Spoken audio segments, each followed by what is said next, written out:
Hello everyone, welcome back to another video of mine.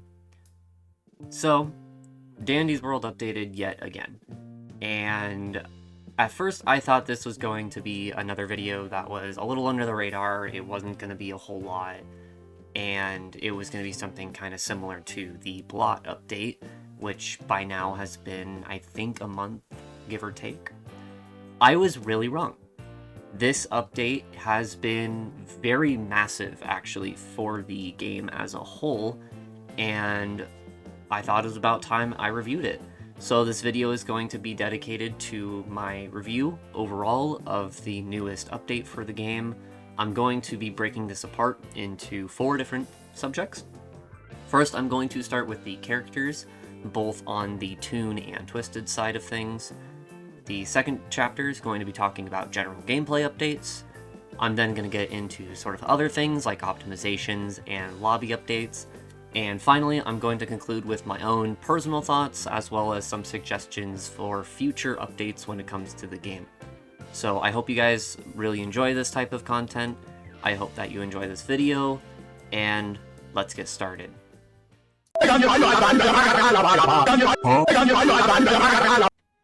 The first thing I'm going to talk about is the update with the characters. So there were 2 major characters to this update, that being Brusha and the Dial characters.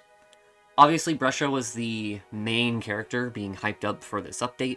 Dial was a little bit more in the background, and also, Dial is the newest lethal Twisted character. We haven't had one of those at all, besides Dandy, who was there since the beginning, so it's actually pretty huge that we're getting another lethal Twisted character in the game. I'm going to talk about Brusha first, though, just because Brusha was the biggest hyped character. Brusha is pretty cool as a whole. I actually really like what they've done with her. So, as a Toon, she's really, really fun. I like that her gameplay is very simple to understand, and I think it actually builds upon the ideas of what they've done with characters like Bobette very well, but they've done it better. I do think the radius could be a little bit bigger, but that's just a little nitpick. Overall, I think she's really, really fun. Her mastery was really easy to do. I really didn't complain at all about the mastery aspect of things. I think that she was pretty good in that aspect. Her Twisted, though, is obviously a little lacking. So she is considered a common Twisted, which I'm not entirely opposed to. I think my biggest problem is just that we have a lot of commons already in the game, so having yet another one being added is a little interesting in my opinion, but it's not terrible. I just thought it was a little bit lacking for this character. But as a Toon, I think she's great. The other thing I wanted to mention here, the trinket is a little basic.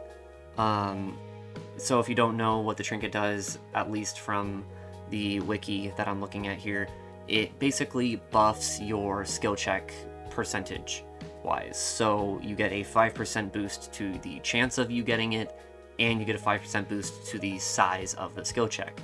And I think it's okay. I mean, obviously, it's a little basic. It's just a percent increase, but it is still a good addition because there's not that many skill check items or trinkets in the game.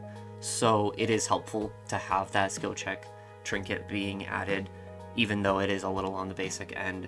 It works for being a common trinket. I think this is a good addition for new players especially, giving them the chance to have something to buff their skill checks until they're more comfortable with skill checks. For Dial, the other character, I think that Dial was a really, really interesting addition to the game. I like that it separates the shops in the lobby, so now one is strictly gameplay and one is strictly cosmetic. I think this was actually a very good change. It wasn't something I was expecting, but I think it's a really good change. It really helps the new player experience, especially because now, rather than having everything crammed into one shop, you can easily distinguish between what shop is meant for buying things to help you with gameplay and what things are just for fun, right? And especially with other new additions to the game, which I'll be talking about in the next chapter, I think it's really helpful to have these distinctions made, especially for new players, because obviously with big updates, a lot of new players will come in to try it out, and so this makes it a lot easier for them to kind of distinguish what's going on there. So In terms of the shop part of it, I think Dial was an awesome addition, even though I wasn't even expecting it. In terms of the Twisted segment, this is really cool. A lot of people have actually been asking for this, to have Dandy, who is also a lethal, having Dandy also have his own segment rather than being just something that can randomly occur when you don't buy from him enough times. And so seeing this in action, obviously with a different character, but seeing this in action I think was really cool. It is really cool that he has an entire area just dedicated to the Dial encounter, and it's still random, it's still a random chance, and you don't even have to do it if you want to. Like, if you don't want to, you don't have to choose it. I think that's a great addition too. You're not forcing players who don't want to do it into doing it. It's majority rules though, obviously. My biggest problem with it is it's a great first attempt. I love the idea behind it. I think the execution though is kind of 50-50. On one end, I love what they've done with Twisted Dial. The idea that the longer you're in chase, the faster he gets, to the point that you will eventually be outpaced, I think is an awesome mechanic that something like Dandy is lacking. A big problem with especially Twisted Dandy is that Twisted Dandy is just really unthreatening to the player, right? Like, yeah, Dandy is a lethal, and yeah, Dandy takes a lot of space and has his own mechanics, but obviously, like, especially if you have someone distracting Dandy, you're not really threatened by Dandy's presence. Dial, at least, is a little bit more threatening because of that mechanic where you really can't distract Dial for too long without being put into a bad situation. I think that's really cool. My problem is in the encounter dedicated to Twisted Dial unironically feels like the least threatening aspect of the floor. And I don't know why that is. So, if you haven't seen it yet, spoiler warning here, but the way that Dial works is that you go onto the floor, there are 25 machines you have to complete, and there are, from what I've noticed anyways, from both times that I've done it, you have 3 other Twisteds as well as Twisted Dial. So it's like 4 Twisteds in total. The map is very big. It's on the larger side compared to a lot of the other maps you'll be on, or a lot of the other floors you'll be on. It's a very large map. There's a lot of different areas you can go, and pretty much the entire floor is filled with machines to do, of both, like, variations of them. And you have to complete all of the machines, all 25 of them, with this big threat. And the way that Twisted Dial works is that if you fail a skill check or you get chased for too long, he will eventually outpace you. I think that's great. The problem that I have with this, so both times, mind you, I've done this on solo especially. I have gone into both of these encounters solo. I have not had any teammates with me. The first time I was doing it as a solo run. The second time I was in a public lobby, and by the time we got to the Dial card, I was the only one alive. And I'm trying to say this as best as I can, but I think that the Dial encounter is unironically very tedious, and at one point I would even say boring. It sucks, but the solo experience at least is very tedious, because the problem is, number one, at least from what I've noticed, between my experiences and what I've watched other people doing, you don't get any sort of solo compensation. What I mean by that is, if you're playing a solo run, you will have less machines to do for longer, and you will have less Twisteds on the floor for longer before you start getting the difficulty increase. Whereas, like, if you have a full team, you will very quickly start to get more machines and more Twisteds on the floor to compensate for the faster gameplay, right? They don't do that with this specific encounter with Dial. For whatever reason, they have not compensated for being on the Twisted Dial floor on solo compared to the multiplayer experience. That's what I've noticed anyways. I don't know if this has been patched, I don't know if this has been updated, so I apologize if this is old information, but that's what I've noticed, is that it does not change whether you have 8 players or 1 player entering the floor. This is made even worse because the map itself, like I said, it's very large. It's also very open. So you're very easily spotted on this map. And when you have 3 random common twisteds on here, it's pretty common that you're going to get spotted, right? So the problem is that if you're on solo, it feels like it takes forever to do this floor specifically, because you have 25 machines you have to do on your own with 4 twisteds who pretty frequently spot and chase you down. So in terms of the twisted dial segment, I think it's really, really cool, and I'm really glad that they did something with it. But it is very tedious currently, depending on the amount of players you have. The lower amount of players you have, the worse off you're gonna be with this specific encounter. So if you're going for Twisted Dial, I recommend going in with a public lobby, or at the very least a team. I do not recommend doing this solo currently.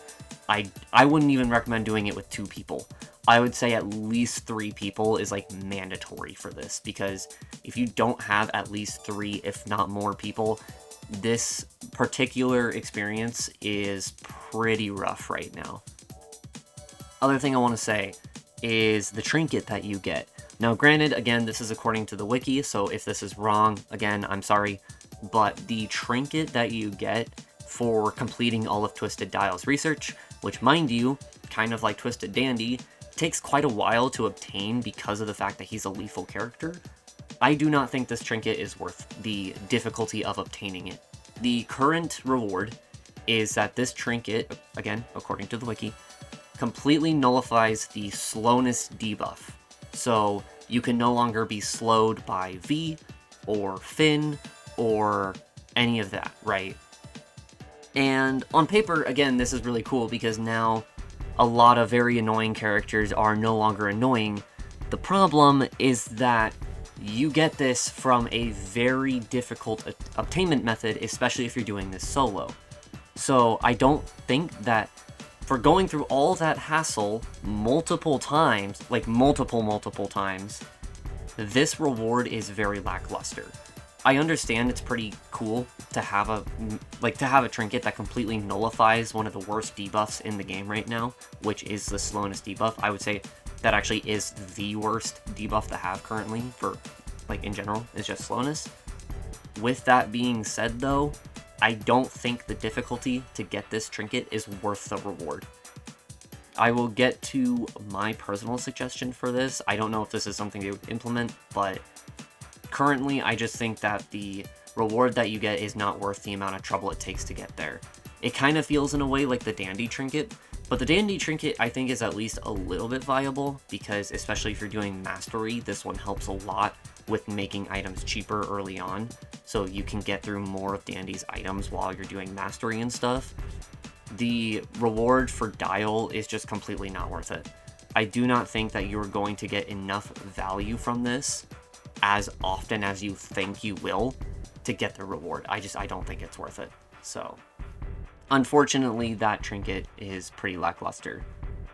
Overall, I think the characters are really cool, and I think that the tune side of things is very cool, like very optimal, very awesome what they did there.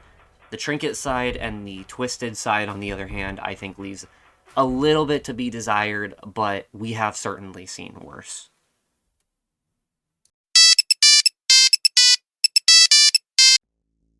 Next on the chopping block here is the gameplay improvements and the gameplay changes. There were actually quite a few, and they're pretty substantial actually. So first off, I want to talk about the sticker system. This is a brand new communication system, and it kind of falls under cosmetics, but I would say it goes a little bit beyond cosmetics once you actually understand the sticker system. So currently what it is you go to Dial's shop, and you can buy a whole plethora of new stickers for 250 Ichor each. And then with those stickers, you can equip them up to 6 in total on a separate menu that you have a keybind for. I'm not sure how it works on mobile and console, so apologies for that. But on PC, you just click a button, or you click a key, and it pulls up your wheel, and then you can use any sticker. And with your equipped stickers, most of them also have a chat function, where not only will the sticker appear over your head, it will also display a chat message. So what I really like about this system is actually kind of twofold. First off, it finally gives you a reason to use your Ichor outside of just buying characters and skins. There is now a new reason to use your Ichor that you have been saving for months on end now. I have had this complaint for quite a while. If you've seen my past review videos, you've probably heard me say this. This game has needed another reason to spend my Ichor because I was over 40,000 going into this update. And I'm very, very grateful that there is finally another reason to spend all this Ichor. A lot of issues that I had with previous events and updates is that they didn't have a reason to use the Ichor. They would instead have an event currency, and while that is cool, it just means that this Ichor goes untapped. Now there's finally a reason to actually spend all that Ichor I have been working very hard across many, many games to obtain. Now there's finally another reason to use it. There's finally something you can go as someone who's 100% of the game on multiple occasions. There's now a reason to come back to the game and, like, buy more stuff. And I think that's great. Obviously, down the line, this will become a problem again, but, like, right now, I think this is great. Obviously, once you buy all the stickers, which I will say is going to take a while, because 250 Ichor is actually still a pretty sizable sum. So when you're buying all the stickers, it will be probably over 10,000 Ichor, give or take. But I still think this is awesome. The other thing with the sticker system that I really like is that not only is this just kind of a fun decision to make to have this little sticker system for communication and for, like, having fun, but there is actually a usable reason and, like, purpose behind these stickers, and that is for faster chat in-game.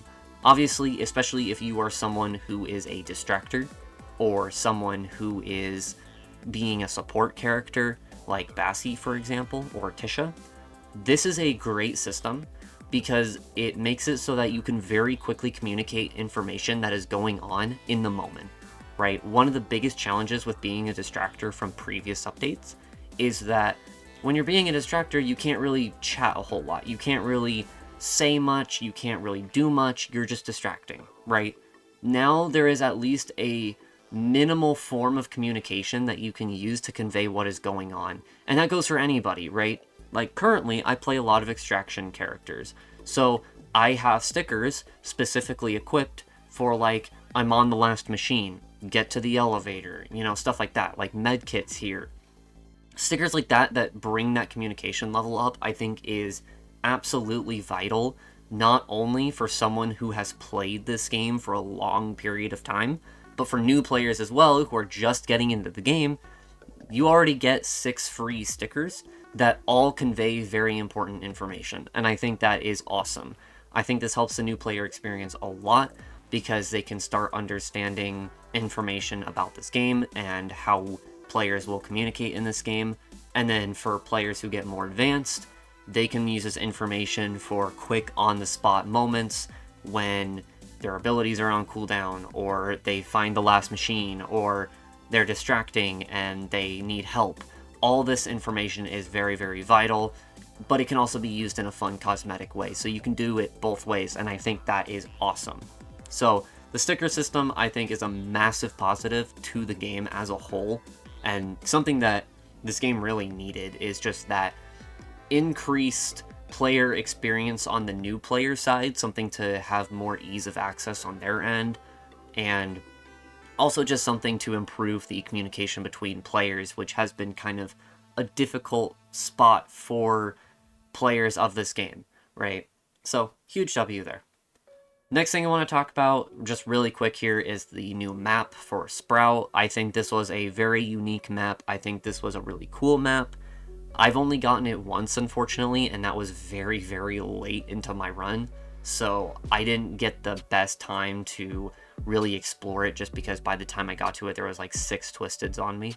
But it is still a very cool map. I like that half of it is outdoors and half of it is indoors. I really, really like that. So huge props there. in terms of the way it's just really unique and interesting. I like that it feels different from everything else. Really, really cool there. That's really all I have to say for it. Next, I want to talk about the floor updates in general, because there was actually quite a few. The first one is there's a brand new machine type. So now, instead of just having the one machine with like the one skill check type, there is now a new machine with a new skill check type, where rather than being the bar, it's more of a circle skill check, which I can't really bring up any examples of where you might have seen it from, but I'm sure there's some out there. I like this. I think that it's really good. I think this makes it more interactive to extract, and it also demands more attention of the player. So unfortunately, if you liked to just coast on this game, it's kind of harder to do that now, but I think it does just bring more interactivity to the game that it was kind of lacking for a little bit. The other thing is that there's a new floor event. It's not just blackouts anymore. Now there's a new floor Ichor Leak event. I like this event way more than the blackouts. I have expressed previously that I hate the idea of blackouts. I think that the blackout system is awful because it just completely makes a floor harder completely against your will, and it makes it harder in ways that you can't really control very well. I think that this version with the Ichor Leak is far better because this is something that you can actively play around, right? It doesn't matter what tune you're playing, you can still play around this floor event, and compared to the blackout where it was really hard to play around, obviously not being able to see, you can actually see in this one, and you can actually play around it, and the punishment for not playing around it isn't substantially bad. Instead, all you do is you get a debuff where you have way harder skill checks for a while. I think overall this is really great. I'm very grateful that this floor event is way better to play into than the blackouts, and just overall massive W in terms of both the new machine and the new floor event. Awesome updates. Last thing I want to briefly bring up is just general optimizations. I do like to briefly cover these because I know a lot of people actually overlook this stuff. Most of the animation changes were kind of the optimizations for this update, so a lot of characters got new animations when they're twisted. I think this was also really good. Most of them look really, really smooth. Actually, all of them look really, really smooth. I'm really glad to see that they're going back to older models and updating those as well. Awesome stuff to see, pretty solid overall. I really like the attention to detail, again, especially on older characters. So big W there. I think that overall the changes to the gameplay were the biggest positives I have for this update. All of the gameplay changes that directly influence the floor-to-floor gameplay were really good. I have zero complaints at all from the gameplay changes specifically. So awesome stuff to see. I think this really improves the new player experience especially, which is something that has been lacking for quite a while now. So awesome stuff there.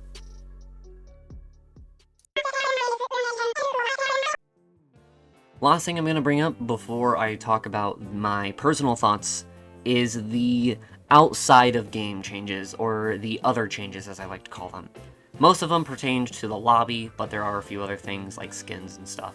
So, first off, I want to talk about the gossip mechanic. I think this is awesome. I think it's really goofy, I think it's really funny, I think it also brings a lot of world building to the game between the characters that you otherwise barely ever see. So, I really like this mechanic. I think it's really fun. I spent like the first 30 to 45 minutes literally just skimming through these, making sure I got every single dialogue in both characters to see all the gossip they have.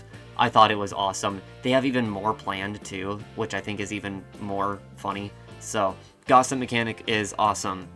Please go check it out because it's funny. The other thing, like I said, is skins. I think that the skins were a huge step up from what we've been getting. I've had a pretty big criticism with this game, where a lot of characters, like the same characters get the skins. There is a huge bias towards which characters get skins, and this update finally broke that pattern a little bit. We're finally getting new skins for characters who have been lacking in the skins department for a very long time. Like, Poppy got 2, Boxen got a new one, Sprout got a new one, Cosmo got a new one. They needed these. I'm really hoping they continue this trend. Like, no more Louis skins, no more Pebble skins, even Yada. I think Yada might have gotten a new one, but even Yada can probably chill for a second. Blot, like, there's some characters who desperately need new skins, and this update finally kind of broke a way to give some characters who have been lacking their own skins. So, really, really glad to see that we're finally going to different characters for new skins. And talking about the skins themselves, I think they all look really good, right? A lot of them were obviously mostly just like recolors. There were some that were full model changes, but most of them were just like general recolors, and I think they at least fit really well, right? A lot of the recolors weren't just like random color palette changes for the sake of random color palette changes. These did actually have themes behind them. I think they did really good with the themes. I think they look really good. These skins just overall were really pleasing and very, very, very awesome to see that they were finally going to different characters. So, overall, the other changes that we had for the lobby and stuff were all great changes as well. I think that it was just general world building things that were great outside changes, things that just enhance the gameplay that much more. And again, no complaints.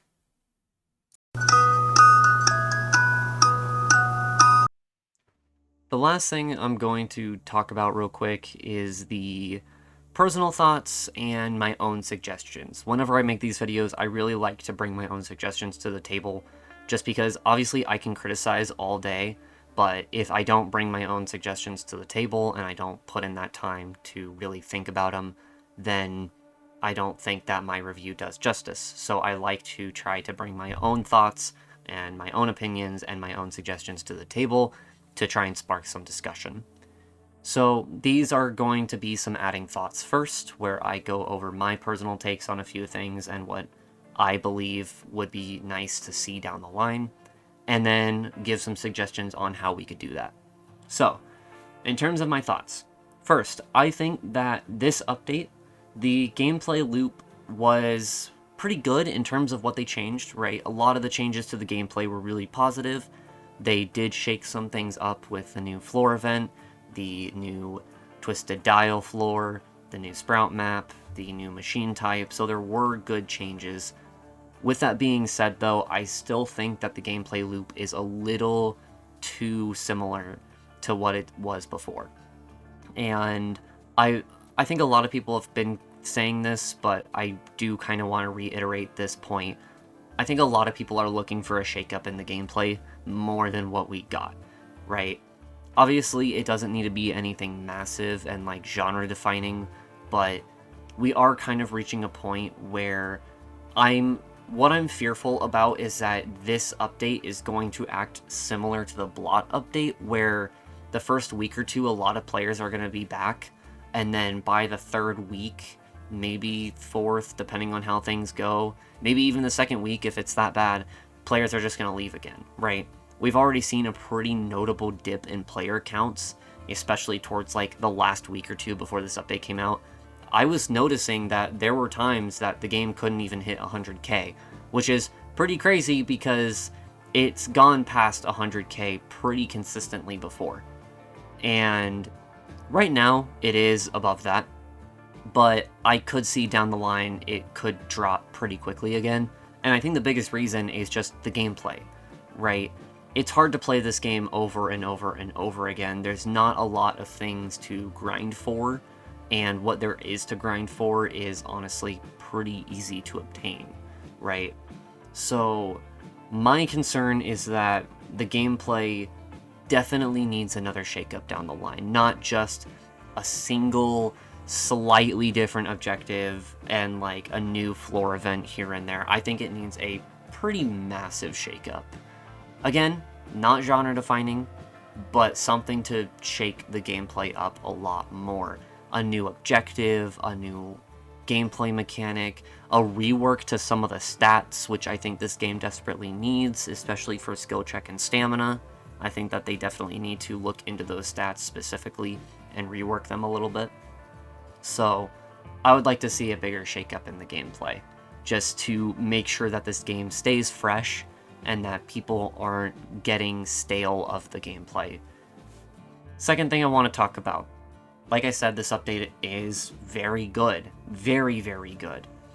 But, like I already mentioned before, it leaves a bit to be desired for replayability as well, right? The gameplay loop already is getting a little stale. And long-term replayability-wise, I kind of mentioned this back when I was talking about the sticker system, but right now it's really good because there's another reason to grind Ichor so that you can get all the stickers and spend all of that Ichor on stickers. My concern is that despite all of that, I think that there will again be a point where players will get all the stickers and they'll be right back to square one, right? There's a lot of people who 100% the game. They have every tune, every twisted research done, every trinket, every skin, every mastery, and there's really nothing for them to go off and do, right? There's nothing in terms of replayability to keep you going and going and going and going every day for hours a day, right? This isn't Forsaken, where you have all these incentives to keep playing the game. Or, you know, other games out there that, like, purposefully have a replayability system in play. Once you've 100%ed the game, you've kind of 100%ed it. Like, yeah, you could go for high floor runs, but those take hours, right? Literal hours. They take a very long time. This game is a slower game in terms of the survival genre. And it leaves a bit to be desired in terms of long-term replayability. I think the stickers was a great update because now there's another incentive to grind the game right now. But again, third or fourth week, we're going to hit a point where if you have all the stickers now as well, you're right back to square one where there's no real reason to keep playing the game. And so you're going to obviously hop off, you're going to find another game that's more fun, more addicting, more interesting. Because of the slower paced gameplay and really nothing to keep you hooked on replaying the game over and over and over again, that's my biggest concern. With these two major forces clashing, there's going to be a point where you don't have the incentive to keep playing. And things like Twisted Dial's Trinket, I think, further this, because again, the reward to difficulty ratio is just not enough. It's not enough when the difficulty is so high and the reward is pretty minimal at best. I would put that trinket in like B tier at most. So, and for something of that difficulty, it should be an S tier or A tier trinket, right? I could say the same thing about the Dandy plush, right? So that's kind of my personal concern. I think that there does need to be something to revamp that gameplay cycle. The last thing I want to mention before just quickly going over some other suggestions is especially because of the Sprout map. I love the Sprout map. I love what they've done. I really do hope, though, that they go back to older maps and also kind of give them some love. I'm especially looking at Astro's and Shelly's map. I know Shelly's map did recently get a rework, or not recently, but like it did get a rework a little bit ago. And don't get me wrong, I love the Shelly map. I think it also looks great. Like, they did a great job on the Shelly map and the Astro map. Both of them were good, but I think that with V's and with Sprout's map, I do feel like, especially Astro's, but to a degree Shelly's as well, both are feeling a little bit dated. What I mostly mean by that is just like, especially with the surveillance, like lore areas that that V's and Sprout's maps have, and the amount of details and props and interesting things to look at that V's and Sprout's maps have. When you go back to Astro's and Shelly's, I do think that they are lacking a little bit of that. So I do hope that they go back to some of these maps, maybe give them a little bit more detail, a little bit more pizzazz, I guess, something to make them more interesting to play on and look around in while playing the game. Also, giving them some more lore would be pretty cool too, because like I said, V and Sprout both have some lore going on, and I think it'd be cool to see some more for the other tunes, especially the main tunes as well, right? So, In terms of major suggestions, I'll just briefly go over these. Again, making those maps a little bit more interesting and a little bit more playable, and yeah, just in general making those more interesting and playable and fun to be on, like the V and Sprout maps. Nerfing the dial encounter, please, please, please, please, please. Especially for solo play, this needs to be nerfed. I think that it is just, right now it's way too tedious for solo play. It's very grueling, and the reward of 50 stamina for the rest of the run, while really good, is also pretty brutal. So I think they need to reduce the amount of machines by like 5, maybe 10. I think that would help a lot on solo play. When you have like a full team, obviously it should be that hard. But currently I think solo or like 2 players is just miserable on the dial encounter. They just need to do something there. Next thing, again, just focusing on the other maps. Also focusing on the gameplay cycle though. I would like to see the gameplay cycle revamped in some fashion with the next update. I think it would be really cool to see that. I think it would be something that the game needs, especially something for long-term replayability. I think the biggest thing that this game is currently lacking, unfortunately, is something to keep players engaged long-term. This game's really good short-term, but long-term gameplay is pretty difficult because, like I said, the solo gameplay can be grueling. As a whole, for a survival game, this is on the slower end. Each run can be up to 1 to 2 hours, depending on how good you are at the game. So it is pretty slow to get through each run of a game. And there's no real incentive once you have finished collecting everything to keep playing the game, right? There's no leaderboards. There's no, like, other system to keep replaying the game. So I think next update, they do need to do something to revamp that gameplay cycle, like new objectives, maybe leaderboards would actually be really cool, or just something else to have that extra replayability, maybe like adding a way to buff yourself before starting the run with Ichor, like spend 500 Ichor and you automatically start with both stamina cards already collected from the like roster, right? Or spend 750 Ichor and you already have the blackout and Ichor leak prevention cards already equipped. Something like that. I think that would just be really beneficial for the game in general. Just something that makes the replayability factor long-term more engaging, because right now there really is nothing for that, and I fear that after a few weeks of this update, it's going to start to pretty quickly lower the player count. Between the Easter update to the Blot update and then the Blot update till now, I have noticed a pretty substantial drop in terms of the fan base and in terms of the amount of content being produced for the game. I think it is starting to reach a bit of a low point, and I don't want that to happen for the game because I think this game is really fun. It is very engaging. It's really good for a casual player experience, right? Like, you're not going to run into a lot of toxicity. Yes, there's going to be a couple toxic players, but like, especially compared to other games out there on Roblox right now, like one that immediately comes to my head is Forsaken. And I think that Danny's World and Forsaken are great to compare because they're both in the Roblox Player Awards, or whatever they call them. They're both Bloxy Awards. They're both in the Bloxy Awards right now for some of the same categories.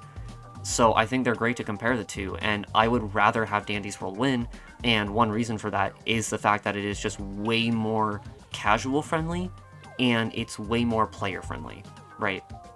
I have experienced way more toxicity towards not only myself, but towards newer players and older players alike on Forsaken compared to Dandy's World. And I know that's kind of a bias, and I know that some players probably have the opposite experiences, and I do feel sorry for those players, but personally, I have seen way more toxicity on Forsaken than Dandy's World, and I want Dandy's World to succeed. I also want Forsaken to succeed. I want both games to succeed, so that's why I bring these suggestions up, something to hopefully make the game better. Overall, though, that is my review of the update for Dandy's World. Overall, I really, really, really liked this update more than even previous updates. I do have a couple things that I've mentioned that could be improved, but overall, I would give this update a pretty solid 8.5, even 9 out of 10.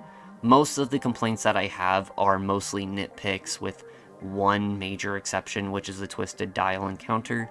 Otherwise, I think this is a massive step in the right direction, both for new players and experienced players alike. I hope you really enjoyed this video. I hope you enjoyed my review. If you like to see more of this content, I do have some more of this content. I won't drag that on too much. So hopefully you enjoyed it. I hope you have a great rest of your day, and I hope I get to see you very soon. Talk to you later.